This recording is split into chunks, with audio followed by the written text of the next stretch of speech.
Welcome to the Richmond Film Network podcast, your all-access pass to the world of independent cinema.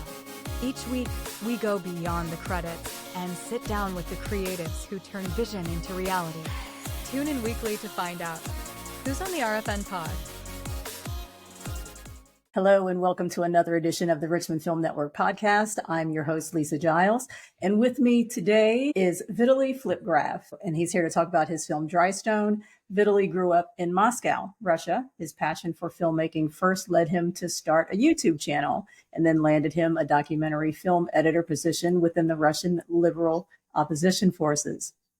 After being forced into exile, Vitaly shot 2 short films in Istanbul, Turkey, before relocating to Los Angeles to pursue his goal of becoming a film director. He currently works on local independent productions throughout the city and prepares for his next project. Vitaly, welcome to the show.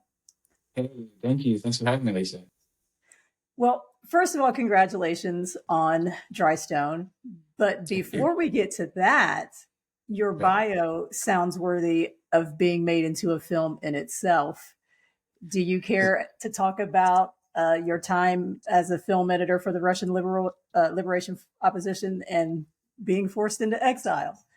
Yeah, sure. Actually, since 2017, I've been a part of like a opposition movement. It's like different organizations and people and companies, but nevertheless with the same goal, to expose like the Russian state, the current state, and to work like against it. Because mostly like the corruption, the war, and everything there, the totalitarian regime itself. And I've been an editor for like a journalistic investigations that were published on YouTube. That was documentary films ranging from like 10-15 minutes to hour and more, mostly investigations into corruptions from the state officials to some like shady deals, etc. And I've been an editor for that kind of content for like 4 years, which was quite an experience, to be honest. But eventually that work forced me to leave the country. If I return, I most likely will get imprisoned, as many people after the war had to leave Russia. I left even before the war, and many of my colleagues had to get into exile as well. Some people I know, my ex-friends, my ex-colleagues.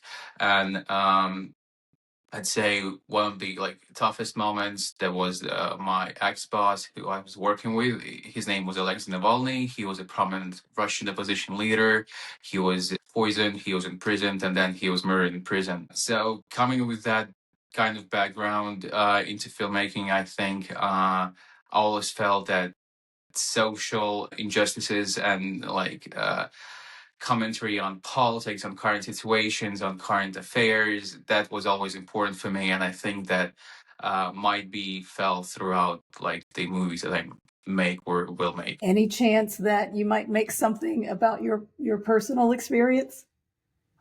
I thought about it, to be honest, and I'm not sure I'm ready to like retell that kind of story per se. However, parts of it will always find like ways to be incorporated into my future works. I believe that some different episodes and particular kind of stories that happened like in real life, they could be a good basis. However, making a whole movie about myself would be a little a little too much. I know, even for me, at least for now.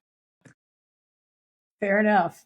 So that's a good transition into what we're here to talk about, Dry Stone. Thank you so much again for sharing it with us. How would you describe the film in your own words? I would describe it as slightly experimental, silent horror short film.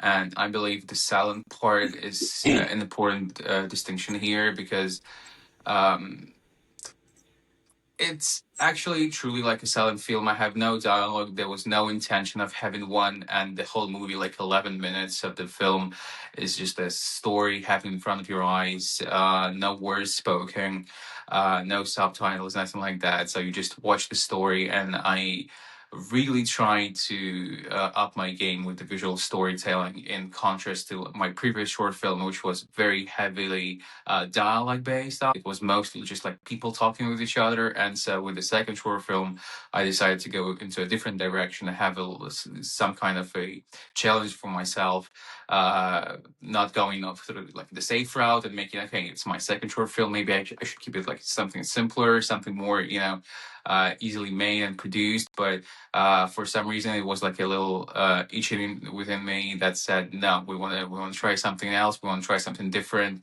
And yeah, so the silent short horror film, that would be the best description. Bold choices. We've got horror, occult horror specifically, and then, as you mentioned, the no dialogue. So relies very heavily on the visuals, on color. Specifically, color was really poignant for me while watching it, and music as well. So those elements, in addition, of course, to what's happening on the screen, telling the story instead of dialogue. I thought it was so well done, and I enjoyed every minute of it. Appreciate it. Yeah. So tell me about those other cues, the music and the color specifically. Right. So let's start with the color first. I try to base my projects on what is available to me, and Drystone was no exception to that. We found a great location that was very picturesque, and immediately I was like, okay, I want to make a film here. Let's try to like make it happen, come up with something. So part of the choices there was like, I don't want to say out of necessity, but they were kind of given. And the location itself was amazing. It's like very north of Istanbul, very far from the city. You had to like travel for American standards, like more than an hour of car travel. Doesn't sound that impressive, but by other countries' standards, that's a long distance. And when you travel there, the colors in the location themselves, they truly pop. And honestly, I try to, for the most part, to just capture those, maybe like hide them up a little bit, make them brighter. But generally, a lot of the colors that you would see in the film, they are very close to life, or the way I remember how things happen. However, not everywhere. I do have some bolder color choices, some like green tint and some like bluish colors, yellowish. And the main inspiration for that was actually silent films, like old silent films. I watched a lot of those even before coming up with the whole idea of Drystone. And since most of them are in black and white, they had to get creative and do some kind of color grading. And if you watch some short films, you'll find a lot of bluish tint if they try to show either the night or some horror elements, or a lot of this haunting yellow colors, especially in German expressionist movies from that period of time. And I kind of try to build on that and bring those colors into my movies, adapting to like a more modern feel and reality. And so I kind of had all the main colors from all the silent films as blue, as yellow, and green, and incorporate them in my film. And I know the result looks a little unusual in the way that movie can change its colors and its palette throughout the film, as well as the aspect ratio, which was also part of the movie. If you like pay close attention, you'll have three different distinct aspect ratio switches, from like a regular one 185 to a few shots of like extra wide shots, and then to standard 4:3. Those together with color serve as like separation of like parts of the story, because I have no doubt like I tried to use all the tools I could to separate the stories and make the viewer kind of understand what's going on without necessarily telling him or even showing him per se the 100% of what's going on. There are some cues in the movies which I always wanted the viewer to kind of feel more and understand, like the aspect ratio changed, the color changes, and then the viewer would think, something switched, like something, he would feel it, and this will make the movie experience a little more deeper through some levels. I hope so. And switching to the music, I'm really in love with the music. The musician Amanda Muse, who wrote this score for the movie, she's extremely talented. I met her in Los Angeles, and the thing is, I actually wrote the whole score myself before that, and I'm not a professional musician, and so the score wasn't there quite, but it was off by quite a lot. And I was looking for a musician who could spice it up or change some things. But after I met Amanda, I understood that she could just redo the whole score, to be honest, which she did. She rewrote the whole music, she switched everything. There's like no trace of the things that I composed before.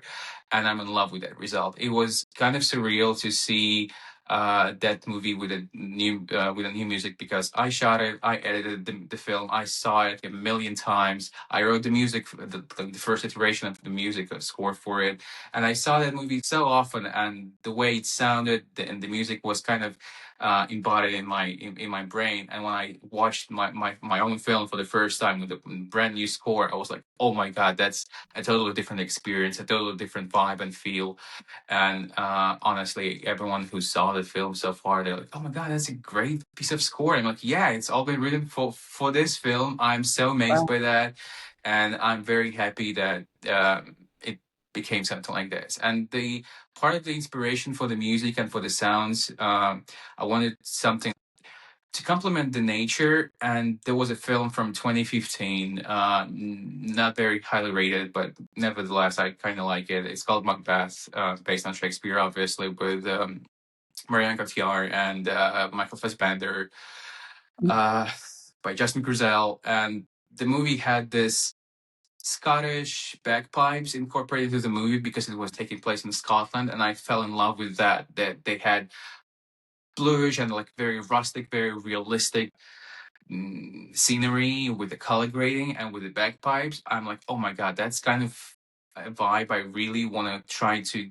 get a little bit. And so with this current music that I have, with this score, it has some bagpipes in the background. It doesn't give out the, oh, it was shot in at Istanbul vibes. It's always something more Scottish, Irish feelings to me personally, with these bagpipes, with the drums, with this whole cultist sounds and like angelic voices in the background. I think the music really made the film stand out there, and was one of like both the color and the music. Okay, you got a silent film, you don't have much room to, uh, do something apart from the sound and from the visual. So I really wanted to squeeze the most out of it.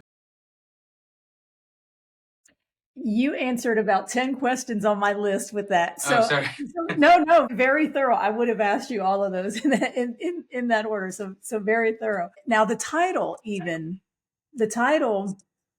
is very evocative for me. Also, it feels, dry stone, dry, signifying to me death or lack of fertility, and stone, kind of the same thing, a hardness or a harshness or a lack of softness and a lack of beauty and fertility. And Right. so that's, what I got out of that. And it feels very tactile and visual. So, was that what you were intending to be symbols or themes, or what you were trying to evoke with that title? Uh, I think this is one of my favorite parts of filmmaking, where you talk with people and hear their like explanation and how they understood certain things and certain parts. It's always very so fascinating to see how people perceive art, like the same piece of art in different shapes, kinds of and forms. With this title, same way it happened with like my previous short film. I very quickly came up with like a working title that was Dry Stone, and to me it was about the scenery and about the textures, about like the things you could find there, but also um, it was kind of like a simple wordplay on the fact that like after those like cultists and everything, the stones, they're like covered in everything, and like in blood and ocean, in like the sufferings and everything, but it's kind of hidden. It's kind of like playing on like on the contrary side of it, in a way that it shouldn't.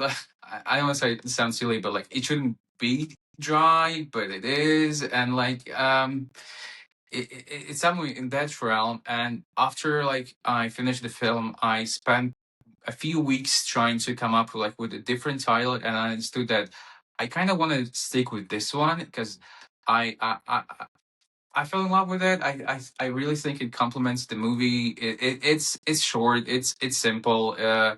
It evokes the right kind of like emotions from there, and doesn't like tell too much of a story, and doesn't sound the same way that like a typical horror title would be, trying to like scare someone with a old long word or something like that. So I'm actually pretty happy with the title. I wasn't at first, but it grew on me. And lastly, why I mentioned the whole understanding and perceiving differently, I think there is also some part of magic happening with what you create, with what people genuinely create, and some like you make a movie, and then later you discover some new themes and some new emotions and some new thoughts that you put into that, which is totally valid, but it's something you haven't realized in the beginning, but which after you spend some time with the piece, after you like try to mold it into something you want to, you understand your own choices better. Or you understand that it wasn't just, a random thought that popped into your mind, that was like a specific idea that came somewhere within you from deep inside you, and you can't sometimes explain it fully, but you know it's there. You know it has a purpose, like one of the many things that would differentiate real art from something like artificial intelligence, but I'm not going into there. I love that explanation. And yeah, I love the paradox as well as like you mentioned, you wouldn't expect it to be dry, the location being on a cliffside right along the Right. seaside. But yeah, no, I love that. I love that explanation. So how did you come to shoot that in Turkey? um could you rephrase that a little bit? You were from Russia, you're in Los Angeles. Wasn't it shot in Turkey? In the It was country of shot in Turkey, but Turkey? before moving to Los Angeles, I couldn't do that right away. So I lived in Istanbul for Gotcha. 2 or 3 years, and Okay. then before moving here, that was like the last thing I shot there. I moved here and I edited the whole movie here. I found like the whole post production, everyone who was involved in post production, that was like a local hire and from LA, things like that. But when I shot that movie, it was like I was still living in Turkey. Gotcha. Understood. My perception was that you went there specifically to shoot the film, but you were actually living there. Okay. No, so the story is a little about that. Before moving here, I had like no real portfolio, and then I made some like short films when I was like much younger that couldn't really be considered as such right now, I believe. And so I wanted to build up a portfolio first as an actor. To be honest, I did want to do acting, but after I like started writing scripts for these portfolio in the making, I realized that actually like writing films, directing films, thinking about it, about them, coming up with them is feels way more within what I want to do in life. It fits me better. You're more in control of your own art. You write your own stories, you tell your own stories, and so immediately I made a switch. I'm like, oh my god, okay, now I guess directing is more of my field, and so I wrote and directed the second short there, and the partially the reason why it's silent, apart from like taking a challenge and like shooting something new and like paying an homage to old silent films, was the fact that it was, to me personally, kind of hard to meet people with in Turkey whose accent wouldn't be so distracting to the point at horror films. Like I had to make a different adjustments for the film. For example, one of the like my personal things, I lost quite a significant amount of weight to lead the film, because I was like, okay, I don't want I don't see like this particular like body type in this film, like it would be too distracting for my personal taste. So I'm like, okay, I have a few months, and I slimmed down significantly Wow. to and this could be seen when you watch like my first short and my second short, which is like a year apart, but I look completely different.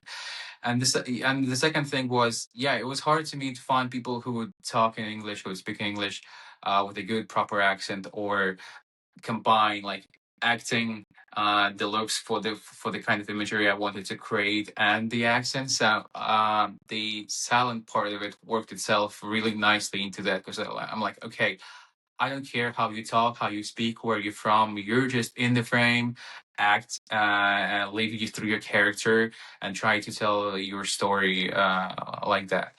Um, and I'm quite happy that I had an opportunity to shoot a movie there. It was a unique experience, shooting a totally different country with a whole different um, I know, language, the way you obtain the equipment, the way you try to hire people and everything. On the plus side, it was way cheaper than if I would do that in Los Angeles. So that could be one of the reasons why people would like fly overseas and shoot like their project there. But I know, to me, it also captures a place in my life, like a memory, and I've been there, done that. Mm. And to me, it's the best way to like capture your state of mind, emotions, memories, everything that you were as a person. You made a piece of art, you made a movie, you made a film, you made something else, wherever. And that's kind of, same way your granny would like open up an old photo album, blow some dust from it, and say, "Hey, that's me with your granddad when we were like had the best summer of '69 or something." And I'm like, okay, so that's the random year that popped in my head. I realize it's not far enough to be a grandmother, but wherever. And so yeah, that's the same way for me. The same way I feel like okay, I can get back to that and kind of get back into that state. Remember all the things that provoked me to write the script the way it was, and yeah, so it's very personal on many different levels. I think the same way that every film, I think, at some point to their creators. I love that answer. One of the questions that I often ask is, about any challenges that you may have faced on a production set, but being in a new country, not knowing anybody, like you Yeah, said, not knowing how to procure equipment or hiring people who don't speak, the language. And my goodness, that was the challenge. That was the yeah. challenge. So did you always, you had mentioned that, you were cast as the lead, you cast yourself as the lead. Did you always, and you mentioned having to slim down for the role. Did you always see yourself in the role? Um, the thing is, okay, so for this project, yes, I knew from the beginning that I would lead the film, but mm, for a different kind of reasons, in a way that I know that from myself, I can require like I can have the highest levels of expectations endurance wise. We didn't have much money; it was all self funded.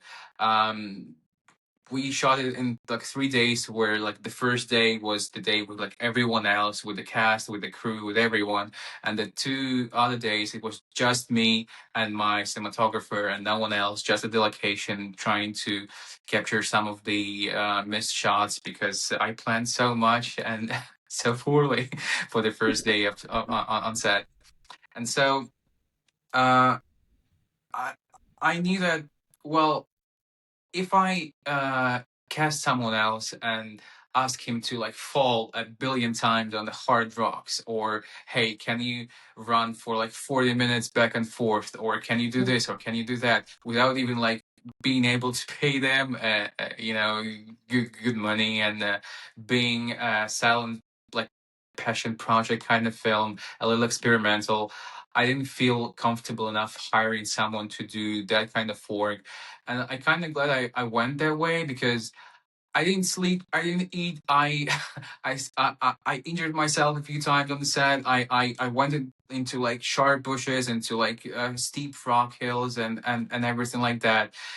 And I know that I went through some things that I wouldn't necessarily expect from a different person, to endure for my film, but I did it for my own project, and so that was truly the main reason for it, because the demands and like the expectations from the lead character, from the lead actor who would play the role, were so high. Not acting wise, unfortunately, I'm not as I don't believe I was that good as an actor there, but physically, how demanding it was, that was like the main, to be honest, reason. But it was also a little hard because I do want to be behind the camera and see a little more of like the composition, the light, how the actor plays out. But when you're leading the film, you have like after each take, you have to run to the camera, watch the footage, adjust it in your own head, try to remember it, try not to ruin the shot, then kind of run back, do the whole thing again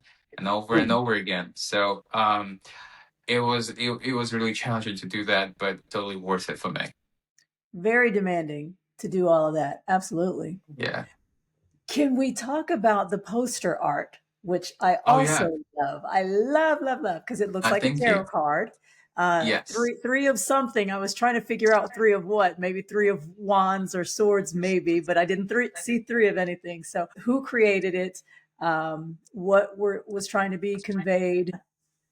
Right. So the poster art, it was created by a very talented local Los Angeles artist, Lane Leterno. I hope I pronounced her surname right. I had the idea for the poster in mind for a long time. I knew right from the beginning I wanted to have a tarot card. I just I really love the design, the classic tarot deck design. I have one in the background, I think, and I wanted it to be this a rendition of a tarot card because the movie is so much about the destiny, about cycle, about things to come, about like all those topics that go hand in hand with tarot, with something like that, with some occult rituals. To at least to me, felt that way, and so I wanted to match that aesthetic as close as possible. And Lane drew an amazing, a few amazing posters. I did add a few like textures here and there, and like made updated a little bit, but in the end we had this very unusual result. I'm going back and forth with this poster, to be honest. Like I still love the idea and the concept. I sometimes I wish I still had like a classic, like, you know, photo poster, just because how easier it would be for like marketing purposes, where you could like easily slap, like, you know, some festival plagues or titles or words. But I on purpose wanted to keep it minimal. I wanted to resemble an actual tarot card as close as possible. Leon Dmitriev, who played Suit Mouth guy, he said that because I don't actually know tarot cards, but I think he said it was like three of queens or queen of something, and he was like, "Hey, why did you like make yourself, you know, a three of queens?" I'm like, I didn't do that. That the number three there is for a whole different reason, for to be honest, and that's also a part of how people like perceive the same thing. It's like, Yeah. hey, why is this happening that particular way? And we can have two totally different opinions on that, and honestly both would be correct. Like there is no right wrong opinion, to me personally, within films. Like as a filmmaker, I can try to explain what I try to put into the film, into the poster, into wherever. But if the person understands it differently, it's totally valid, and it's great that, you know, something you create can have that many different meanings to different people. That means that you did something right, and you did it from within. Yeah, I am in love with it. From the moment I saw it, I was like, okay, that's memorable. You don't see you don't see that often. So no, I love it. Can you imagine Um, my surprise when I like researched? I'm like, okay, before making this as a poster idea, I'm pretty sure there are countless movie posters made in the style of tarot cards, and to my surprise, I could find none. Even there was like an old, not old, but okay, there was a horror film about tarot deck, about tarot cards, and can you believe it? It still didn't have like a tarot resembling like poster style, and I'm like, wow, that's so surprising. That's just to the part where like it okay, it's 2025, you feel like everything has been done, all the possible ideas in the filmmaking and everything has been already made, and then you search for like an, I know, to me it was an obvious and kind of simple poster idea, and then you realize that you can't really find any like popular examples, and I'm like, oh wow, like what? And that happens all the time with filmmaking. That's part of what I love about the craft, to be honest. Like so many years, more than hundreds of years of industry, and we still come up with something new.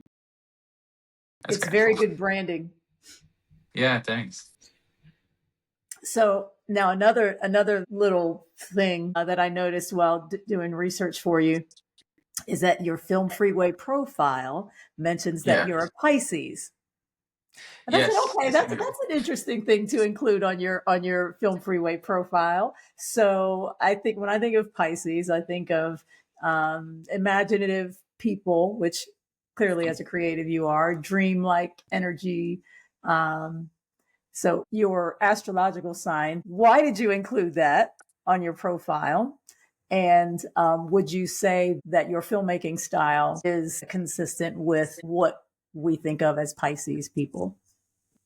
All right. So the real answer and the short answer for that would be simple and not very interesting. I included that because they just had this option to include it as the same way you include your birthday, and I usually try to fill my online profiles in like the most I can, so I kind of like put it there without necessarily this being an important piece of information for me. And honestly, I would describe myself as the most I don't really believe in supernatural things. So, like, no ghosts, no, like, religious stuff, no magical stuff. And I know it might contrast with the kind of things I want to do art wise and film wise. But I actually like very, boring belief wise. Like I'm like, okay, signs and people and society and that's it. So I don't really like believe in astrology per se. I heard that the Pisces are like considered a little like sensitive, which is can be totally like true about me personally as well.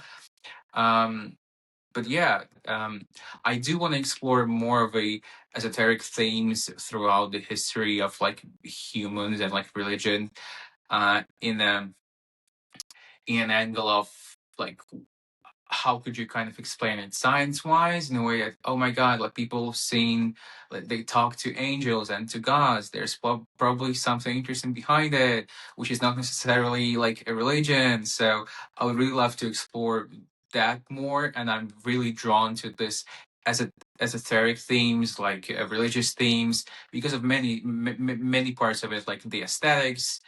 The aesthetics of religion are like amazing. Like if you I know if you go when you visit like Rome, you can't stop thinking about, oh my god, I really want to shoot a movie here. It's so gorgeous in here. I want to incorporate this, and a lot of those aesthetics and vibes.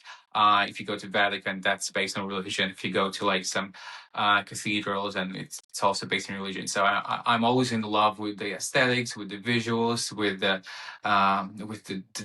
the delusion at some parts of some different mindsets, and I really want to explore that. But personally, me myself, I'm like on the opposite side of the spectrum of believing in supernatural things, I would say. Tarot cards, astrological signs, occult film. Yeah, right. You I you don't know. are a puzzle, Vitaly. Thank you. I mean, it works. I know it's a soup. And it's boiling, and I kind of like it. I know what to say. It's fascinating. I love it. So you had also mentioned that as a kid you grew up with your parents' VHS collection. Which Yes. films or filmmakers from that era had a big influence on you? All right. Well, that period of time I was around like when I rewatched the whole VHS collection, it was like preschool time. So honestly, I was around like 4 or 5. I did have my favorites, but they were like kid favorites. So that was like Terminators 2 and 3. Surprisingly, I love Terminator 3. I had like, of course, I had a collection of cartoons, but sometimes I would wander into like the film territory that my parents had. Sometimes it would be a very traumatic experience, which still I think influences me to some extent. For example, I'm not a huge fan of horrors, And for that was listen, that was part of the challenge. That was part of the challenge. I'm like, okay, like I don't like horrors that much, but let's shoot one. Let's understand it more. And yeah, when I was a kid, I found that VHS tape about like a house that was like a smart house that like murdered people and like sliced them up. It was very, very PG. It was like very mature. Wait, PG is not mature. Yeah, it was like it was an adult film. I mean, I mean, adult film made for adults, not that Gotcha. that's not that kind of content. Yeah, I'm with you. I'm with you. it was very bloody. It was very cruel. I watched it when I was like around 5. I was scared to death. And that defined my relationship with horror for a long time. I was like, I will be too scared to watch it because I was truly terrified at that time. And for many years, it was a little part of child's trauma, I think. I don't know. Um, but then I rediscovered, I tried to rediscover horror for myself, and I understood that it wasn't kind of scary. And the other thing is, it wasn't scary enough. And this is the current issue I'm having with most of the horror films I've watched. If they like position them as more of a horror than a thriller, I try to find a movie which would genuinely scare me. And Dry Stone, when I planned it, when I like wrote the script, when I drew the storyboards, which I did do, like I have the storyboard for every frame in the film, which I drew myself, but it was supposed to be scarier and nastier and like bloodier and like a little with a little more gore. But while shooting, while preparing for the set, a few things fell short. I didn't have like the budget for this or the skill for that or the equipment for that, so it kind of dumbed down in that regard. But I would love to try to make like a scarier project, like the one that will people genuinely like. I know be shaking, or I know like I would happily incorporate some like I don't know science research projects and like trying to see what would evoke this scarier reaction from the general audience and trying to play on that scientifically as well. I know I feel like horrors could be scarier and yeah, and not necessarily like just bloody or messier, but like scarier, but also more of an art film in the way that horrors now. They're a great platform for experiment. You typically have lower budgets, lower like expectations from general public. However, more preparedness from their like target audience to accept something new, something unusual. And in that regard, I think horror is a great medium. And I feel like I missed a lot by misjudging horrors and like thinking that it's like not a great genre. It is good. I'm slowly becoming more and more, I don't want to say fan, but appreciating horrors and as a genre themselves. Um, so yeah. The scariest part for me was the chase and not knowing, what's going to happen. There's the scenes of the gore, which of course is terrible, Right. terrifying. But yeah, the anticipating, as in the dark, you running down the Yeah. running down the road, and then the car comes. Are they going to help, or what's going to happen? That is the scariest part for me, the anticipation of not knowing what's going to happen, and then the things happen. So yeah, so I don't personally need the gore. The gore is kind of it's kind of the icing on the cake for me, but the most Yeah, fearful yeah, part yeah. is leads up to that. Uh, I totally agree with you. I'm not saying that I wanted to do more gore. The thing I do wish that I've done more is to add more suspense to that. Honestly, because I also edited the film at some point, personally I feel like I lost the rhythm a little bit, like the flow of the film. Like I doubt myself all the time, as some like creators and artists do. I'm no exception to that. And at some point, I'm like, after I watched the film for like hundreds, literally hundreds of times, I'm like, it's like when you say the word and it loses its meaning because you said it so much out loud.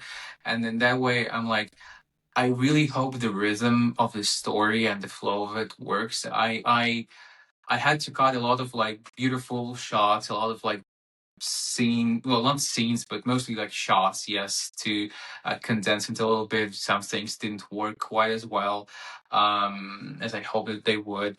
Um, but yeah, the chase was kind of funny because like we had to adapt on the go. It was just one singular road in a very desolate area in a very very small village, and we did a few location scoutings, but even while we were shooting, we were like, "Hey, how about we trying to put the camera there or there? Like, where to put the camera?" As some directors say, it's always one of the most intriguing parts of the film. Like, hey, how do I shoot it like cooler? And so I'm happy with the way with most of the ways the chase came out, but I would love to add some more suspense to that, and some more like texture and some more like technical things that I wasn't able to achieve. Like there's a shot with where the trees and the grass are a little circular-ish, like they're disordered throughout the frame. Just one shot. It's trying to mimic that old Soviet lens. I forgot the name currently.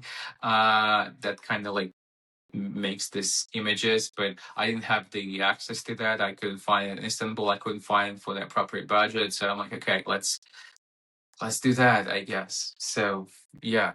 And and lastly about the chase, it was also heavily like parts of it was also heavily inspired by some of the old films. For example, that silent films. I mean, for example, there is a shot where my character runs towards the camera, stops, kind of feels what's going on with inside his mouth, and then runs to the side.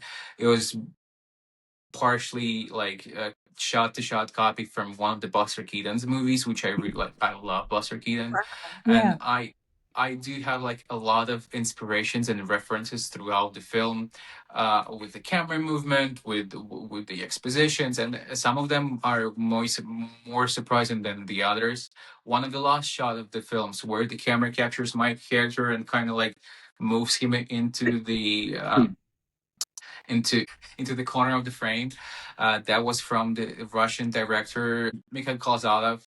So from his movies, the camera movement, some from silent films, some of the composition of the IDs and the colors. There is a shot which people are very weirded out about it, but there is a shot where the hands of my character has a weird kind of trail going behind them, like almost as a frame dropping or some glitch. But that when I watched the old movies, I stumbled upon an old experimental French film called Pas de Deux from 1968 or 69, something like that, where what they did is almost in a I don't want to say pitch black, but in a dark room, they shot a ballet dance on film, and they kind of did the similar effect where, like, when the girl was dancing, her hands and body and like the whole movement, it kind of flowed almost like liquid, and it was shot on film in the 60s. It was amazing, and like, oh my god, I want to do that. And that's kind of what's happening. Like, I know some of my references, but others don't. And some people say, "Oh my God, is it like from Antonini's Blow Up or something like that?" I'm like, you know what? No. Yeah. I actually watched that movie after I shot Dry Stone, surprisingly, but I do get where people are coming from with like a photographer and the whole like murder scene. But yeah, still, and this is also very interesting. And what I love about filmmaking, how you can kind of, I don't want to say steal because you don't create the same thing, but you kind of like borrow the idea and make something about it and twist it. And I feel like some of those ideas work really nicely. I would love to see, how sometimes you see reels on Instagram, like a side by side. It's like your shot and then the shot that inspired. That would be fun to see. I'm definitely gonna make one of those. I don't like the promotional part of filmmaking, to be honest, that much. You're like, okay, I want to do the film. I don't want to do a TikTok about how I want to do the film. I Yeah. hate it. So I made one where I compared like a test shot with like a final shot. There was a very interesting camera movement which I came up with. I'm really proud of it, to be honest. Where my character falls, the camera follows him, and then during the movement it turns on its head and then turns around.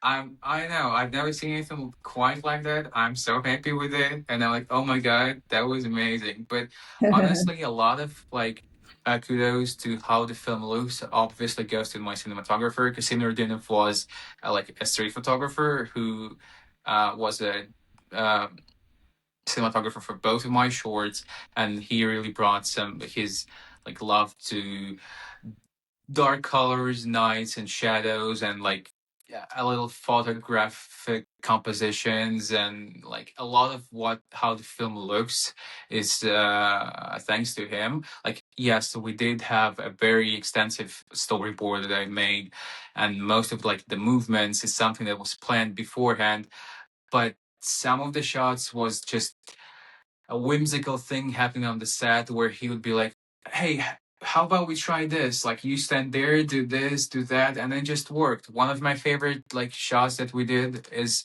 where the camera shakes, where like the character still tries to feel the absent mouth of his, the empty, like covered in blood, and he tries to feel it, and the camera shakes really hard. And I haven't seen that being done so often. Like in this particular like scenario, but I loved how like it happened randomly, like the camera shaken randomly, and he was like, "Hey, it kind of looks cool. What about if you try some more?" And so that was the how the shot got made, and it happened so much on set. So many little stories of why and how this or that came to be, which is really fascinating. So I find a film's geographic trajectory, what I call geographic Right. trajectory, fascinating. You're a Russian. You made the film in Turkey. You live in the movie capital of the world of Los Angeles, and your film is premiering in Richmond, Virginia. Yes. Yes. So, what do you make of this global moment of the life of this film? Um, it's very unusual and very interesting. I didn't expect it to turn out that way in the beginning, but with my first short film, I submitted to like movie festivals mostly randomly throughout the world. But after I moved here, I was very dedicated to submit mostly to American film festivals. Obviously, since I'm here, especially like to some like locals in California, but also some other states. And uh, choosing a film festival is a journey on itself. Like Mhm. if you're not a professional in this field, if you're just like coming from no background experience and like, okay, I made my film, what do I do now? You'll quickly learn that it's a tough game. Like there are so many different kinds of movie festivals. Of course, you Mhm. have like the top, like where everyone wants to get, but no one ever does. Then you have like just genuinely good, smaller, medium, larger festivals that care about the filmmakers, about the films, trying to connect, trying to promote, such as your festival and the. I mean, a podcast, really? That's amazing, truly. But there are a lot of film festivals that I don't want to, let's say, like scammy, but kind of are kind of like either pay to win or just like they don't really care about the films. That some of them don't even watch them. So discovering and like learning about the film festival circuit on itself is an experience, and you can't imagine how happy filmmakers get when they're like, "Oh my god, it's not only like somewhere where I could go, but also." Looks like a genuinely caring festivals where people like care about what they put on screens and like trying to connect to build a community, because it doesn't happen that often. Like a lot of film festivals I applied to, I later discovered, oh my god, I could have skipped that, to be honest. And so that's part of it. And circling back to the geographical standpoint, um It's weird. I wish I had the film that I shot in Russia. I really wish I did, because that would really be also that like part of the memories thing that I could Yeah. carry and like get back to. But I don't have it, unfortunately, apart from my like documentary work. But that's a different kind of story. And I feel like it's just incredible that you can do that currently, that you can be from one place, travel to another, shoot a movie, and the internet makes it so accessible. And like 30 years ago, 20 years ago, it would be mostly impossible for me to get the equipment, to get the Yeah. film, to like to get the film developed and send it out to Yeah. festivals. And it would be like, I can't imagine how much harder would it be. But now the fact that you can like live on the other side of the world, dream and want to be like a director in the, as you said, in the capital of filmmaking throughout the whole world in Hollywood, and you can, well, at least physically like make it to the place. Not necessarily that you make it in the industry, but the fact that you'll get people to see your work, it will get shared, it will get seen. This is amazing, and that's what I love about like being in a current generation of filmmakers. That it's at some things it's the easiest generation to be a part of. At some it's completely the opposite, but also a different topic. But this ability to travel the world, to send your films to shoot it at one place and to show it into the other, that's great. I love it, and that's very unique. I think I'm pretty happy that I had this opportunity. So, Vitaly, do you have? I know this is just kind of making it's premiering and it's just now starting to get a life. But are you thinking about the next project? Most creatives I talk to, they're already have the next thing underway. Yes, I constantly think about the next project. However, I uh, I wrote a bunch of like short films which will never get made for different reasons. Either like it's too expensive, or it's not interesting enough, or something like that. So the thing is, I do like to write and to create based on what I have at my disposal. So I would say when people ask me, "Hey, what kind of project do you want to make next?" I would my most honest reply would be any, just to make a film, just to create one. But the thing is, I would like to write this story based on my most like recent emotions and things and thoughts and experiences, because you're the most mature that you're most recent, you're the most experienced that you're most recent. And working with something that keeps you thinking about yourself and questioning yourself at the current moment, that's a great therapy for art. And also, um, you could like write a 100 million budget like sci-fi piece, or like a superhero flick or wherever, but I don't want to do that. I want to like write something that can actually be made. Like people approach me and say, "Hey, this is the budget. This is, I don't know, like the limitations. This is that." Like, okay, great. I can work with that. I can adapt the script.